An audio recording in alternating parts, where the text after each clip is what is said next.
Sebelum melanjutkan ke materi, kami akan perkenalkan nama beserta posisi kami masing-masing.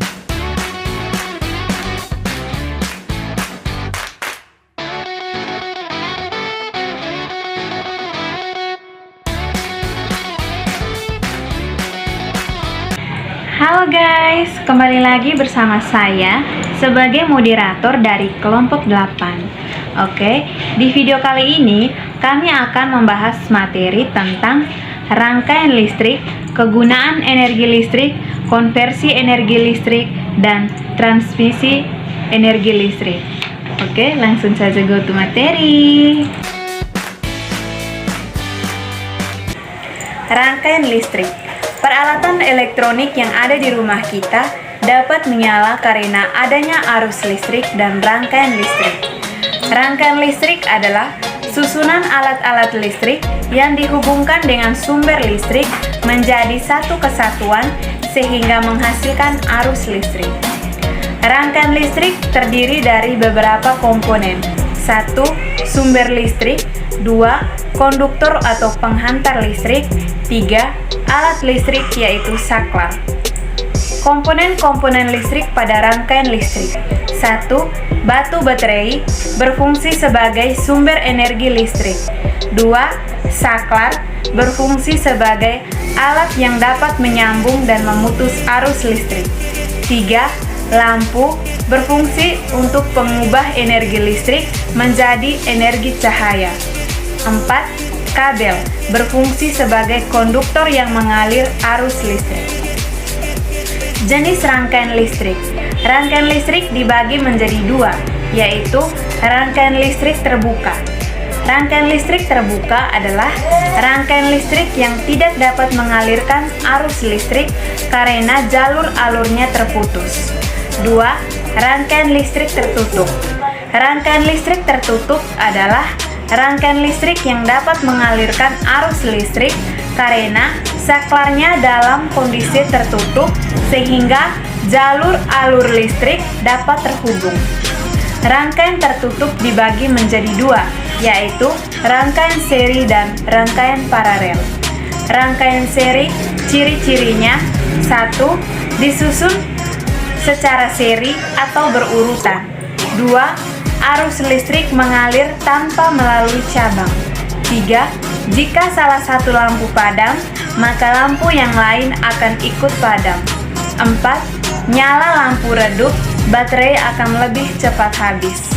Kelebihan rangkaian seri. 1. Kabel penghantar yang digunakan lebih sedikit.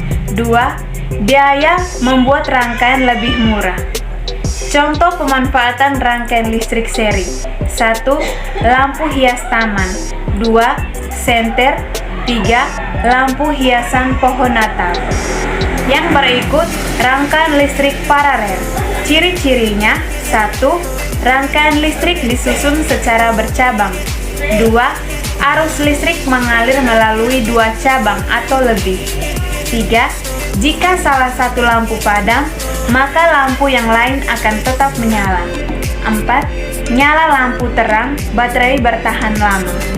Kekurangan rangkaian listrik paralel. 1. Membutuhkan kabel penghantar yang lebih banyak. 2. Biaya pembuatan lebih mahal. Contoh pemanfaatan rangkaian listrik paralel. 1. Lampu lalu lintas. 2. Lampu yang ada di rumah.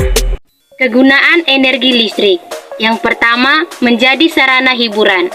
Listrik pun dapat bermanfaat sebagai sarana hiburan yang dialirkan ke gadget, komputer, dan televisi.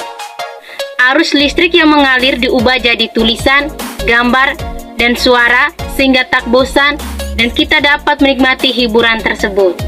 Yang kedua, menjadi sumber penerangan. Listrik yang digunakan sebagai sumber penerangan jika dialirkan ke lampu-lampu yang ada di rumah, jalan, dan tempat lainnya. Saat semua di rumah menggunakan lampu sebagai penerangannya, kita dapat beraktivitas kapan saja dan tetap terbantu dengan penerangan sepanjang hari. Yang ketiga, sebagai penghasil gerak. Energi listrik dapat diubah menjadi energi gerak jika dialirkan ke alat elektronik, misalnya seperti aliran listrik yang diterima oleh alat elektronik seperti kipas angin, blender, mixer, dan lain-lain. Yang keempat, sebagai penghasil panas. Listrik dapat dialirkan ke alat elektronik yang diubah menjadi energi panas, misalnya pada kompor listrik, setrika, penanak nasi, panci listrik, dan lain-lain. Konversi energi. Konversi energi merupakan suatu peristiwa yang ditandai dengan adanya perubahan bentuk energi dari satu bentuk ke bentuk yang lain. Berikut contoh-contoh konversi atau perubahan energi dalam kehidupan sehari-hari. Yang pertama, energi listrik. Energi listrik menjadi energi panas seperti setrika, kompor listrik, penanas dan penanak nasi, dan lain-lain. Yang kedua, energi panas. Energi panas menjadi energi listrik seperti teknologi termoelektrik, pembangkit listrik tenaga surya, dan lain sebagainya. Yang ketiga, energi kimia. Energi kimia menjadi energi gerak seperti bensin pada kendaraan, proses pencernaan makanan dan minuman, dan perubahan energi dalam tubuh dan sebagainya. Yang keempat, energi tergerak. Energi gerak menjadi energi panas seperti tangan yang digosok-gosokkan akan terasa hangat dan sebagainya. Yang kelima, energi cahaya.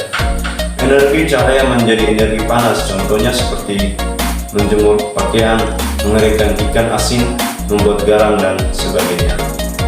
Transmisi energi listrik. Transmisi adalah penyaluran energi listrik sehingga mempunyai listrik, maksudnya proses dan cara menyalurkan energi listrik dari satu tempat ke tempat lain.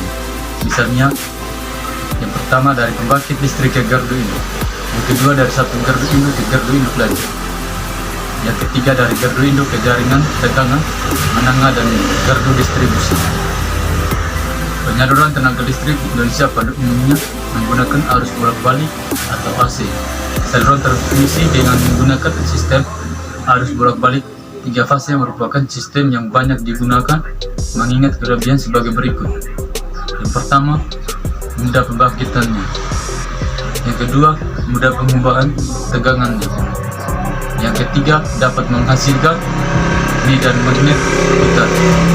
Dan yang keempat, dengan sistem 3 fase daya yang disalurkan lebih besar dan mudah sesaatnya konstan.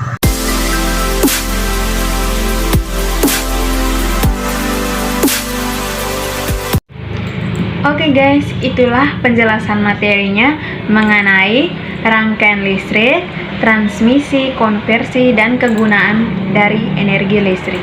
Semoga bermanfaat ya. Dan jangan lupa like, comment, share, and subscribe. Bye.